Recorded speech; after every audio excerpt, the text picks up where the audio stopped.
from Orlando, Florida, where today I have a review of the 2017 Yamaha SCR 950. I'm excited to try this bike. Got another gentleman going out on the other one right in front of me. We'll wait for him to get acquainted here. So this bike fits a lot of different niches. And we'll see how well it does in any of them. This is what you get when you kind of make a parts bin bike. The engine is from the Bolt, which is a fairly potent mid-size, smaller mid-size these days, cruiser engine, V-twin, lots of smooth low-end torque. I'm not even letting the clutch all the way out, and it just wants to lurch ahead nice and smoothly. But this is in a retro design, almost like a scrambler, almost like a standard naked bike. First impressions, it's very tall, whereas the Bolt, you look at a V-twin engine bike and you think, well, it's going to be a nice low seating cruiser style comfy bike, and looking at the seat you would assume the same, but it is quite tall. Riding the bike is quite tall. Now I'm standing up and I have no room. It's just pulling away from me. It's not compressed at all. Oh dude, don't have to stop for these. The seat itself is weird feeling. It feels like I'm on a huge rubber dome. It doesn't feel like foam padding. It feels like a big rubber bubble. I can kind of rock back and forth on it. When I take off, it kind of rolls my butt backwards. It's a weird feeling. I'm not sure I like it. Suspension is pliable. It's got quite a bit of bounce in it, but it's not that soft. It doesn't have a big nosedive. It feels tall. This feels like I'm riding a dual sport. And it almost is. Very large wheels. They are kind of knobby. Not exactly smooth street tires. But it's got a normal rake on it. If you compare this, for example, and I'm making this comparison because I just rode it today. Dude, seriously? To the BMW R9T Scrambler. Very similar suspension and wheel configuration, but this one feels totally neutral. Much different rake. Wow, this is a newbie group. I'm going to kind of have my wits about me here. Okay, so the bike itself, you can obviously see some parts directly pulled over from the Bolt, like the horrendous gauges. I'm sorry, but these are just one of the worst gauges ever put on a motorcycle. It looks like something you buy at Walmart or that aisle of AutoZone. It is just absolutely terrible looking. It looks like a cheap Chinese copy of something. I'm not kidding. I can read the speedo. That's all I can say about it. Other than that, it looks like a complete piece of junk. What's even more amazing is Yamaha has a new round gauge on other models. That is their second best gauge they've ever made. Same format. They should be putting that on this and the Bolt. This piece of junk should be completely scrapped from their line immediately. But it's not. So that's what you get there. Everything else is pretty much useless on the thing. Other than that, controls are sparse. We have a cable clutch. We have tiny little bright and indicator knobs. The horn is in a non-standard spot. It's up above the turn signals instead of down below. And the whole cluster is like half size. Really miniature little buttons. Flash to pass over there, start stop, your mode select. Not even sure if that's a mode. No, that's just info. Trip 1, trip 2, odometer, clock. That's it. And your start button. So that's it. A very, very basic bike. Plastic, not even securely mounted gas cap. Lots of wires just hanging out. You got ends here. This is a low end bike. Very inexpensive. Sticker on this is, I think, like $8.50. And you've got a lot of wiggle room, believe me. Very smooth revving, excellent low power, very easy pull on the clutch. I could see this being somebody's first bike. It's got a nice torque kick when you upshift into the next gear. Butter smooth transmission, one of the very best that Yamaha makes. We have all kinds of signals going on here. I knew we were going straight, but I don't think anybody else did. There we go. I think the leader is confusing somebody there. So power-wise, if you've ridden the Bolt, you've ridden this. A lot of vibration. Not a smooth package. I have lots of vibration through everything, especially my nether regions, the pegs, the grips, everything's just shaking with high frequency vibration. It is not a frame shake. It is not a big V-twin powerful engine vibration. No, this is a buzzing. This is a not good kind of vibration. Putting it up into top gear, the high frequency goes away. Now I can feel a little bit of piston shake. The mirrors are horrendous.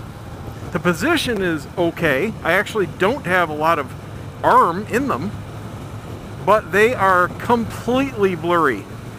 Now the frame rate on this camera is 60 frames a second. I have no idea how it's going to look to you, but that FJR in my mirror, it just looks like a big black blur with two headlights. Can't see a thing when you actually are on the throttle. Useless mirrors. That's how much these bars and everything are vibrating. The entire bike is shaking like that. And my fingers are already going numb.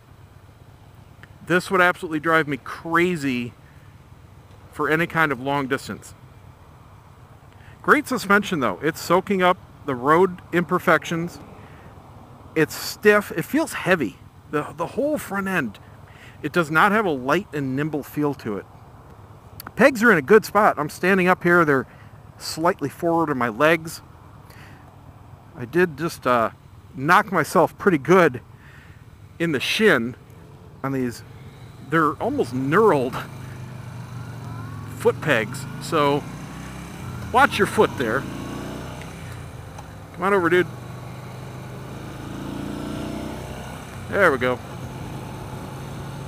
But there is clearance there. It bugs me when they put the pegs directly below your hips, because when you stand up at a light, you have to go wide, and it's just uncomfortable. Most bikes get that right. Some don't. This is okay. Now this does have, you can see the back of it because it's in front of me here at the moment, very nice looking LED lights. And they are quite visible.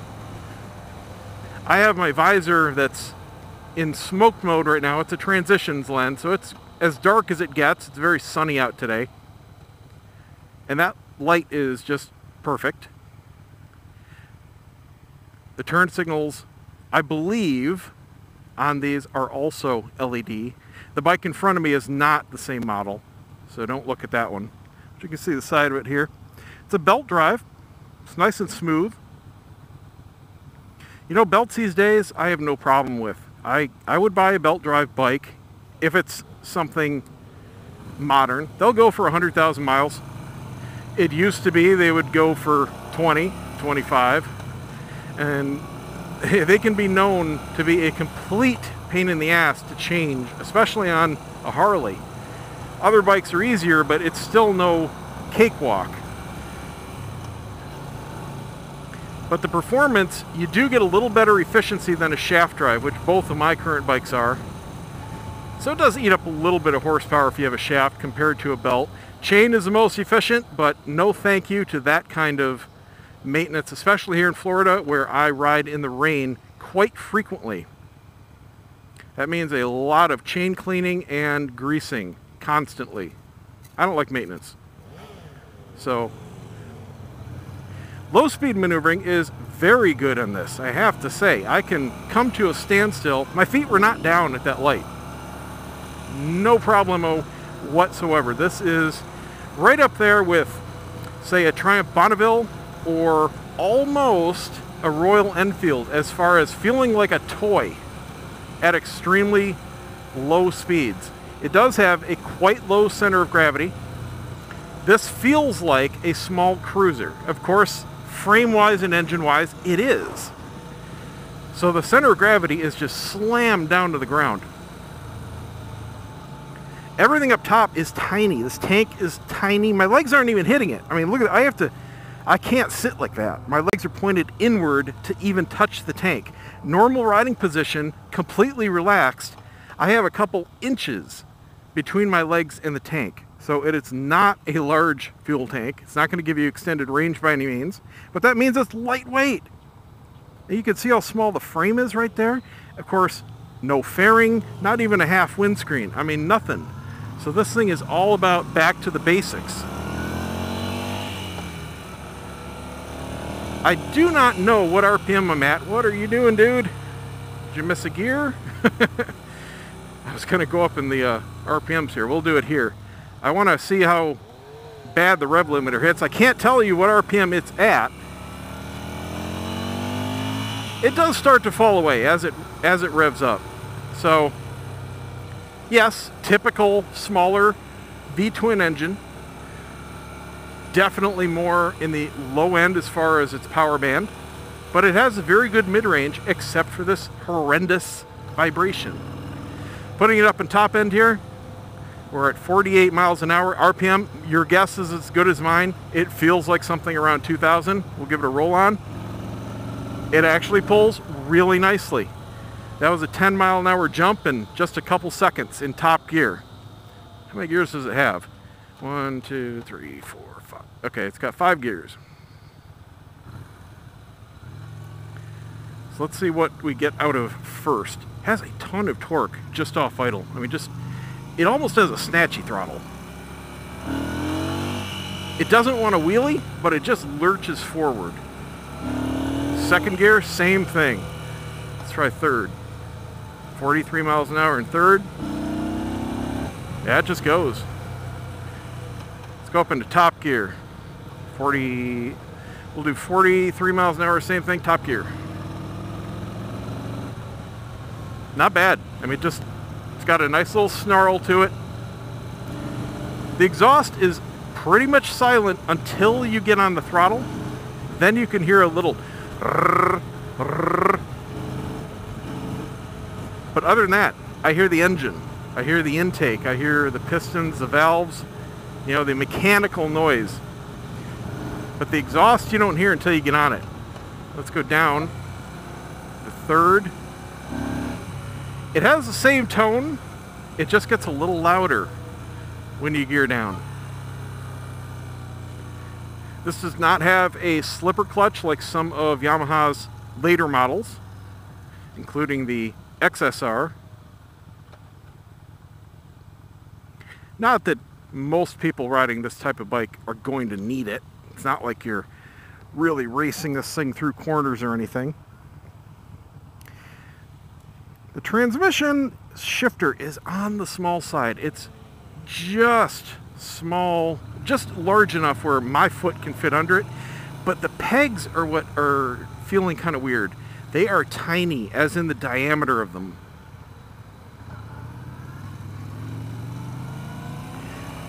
The width is also short, and with my boot on them, it feels like my boots are hanging off the edge.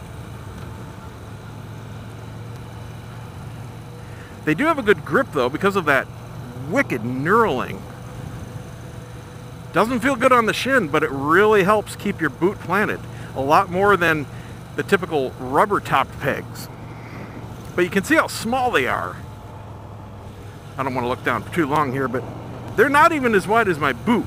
I have about half my boot on the peg with enough room to dip my toe underneath the shifter. Now the riding position itself, the bar is on the wide side compared to most bikes, but it's a very thin bar.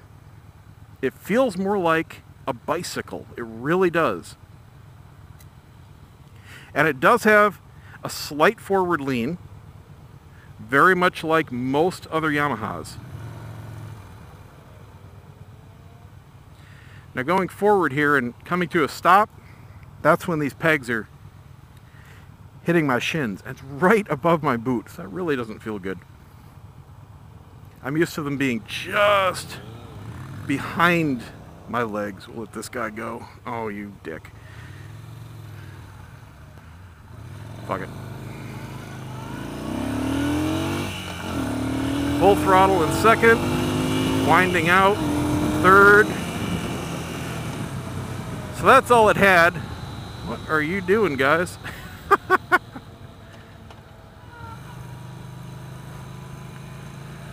Newbies.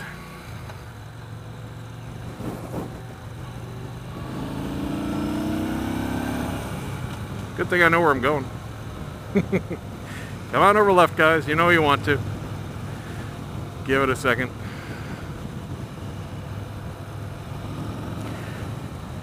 Well, I think that about wraps it up. There isn't much else to say about this bike. It is basic. It is low cost. Fit and finish is decent. Don't expect anything like a high dollar bike. Set your expectations where they should be for this budget level. And as long as you like the power characteristics of a mid-size V-twin, more low-end than anything, this is one to definitely check out. Give it a test ride. It's comfortable. I don't know if I mentioned it, but I'm 6'2", 32-inch inseam, 250 pounds. Fits me very well. But you do have to be on the taller side to be comfortable with this seat. It's not wide. It's quite narrow, actually, but it's tall. It's a tall suspension bike. So if you like this kind of engine and you're on the shorter stature side, check out the Bolt. There's a couple different versions of that for you.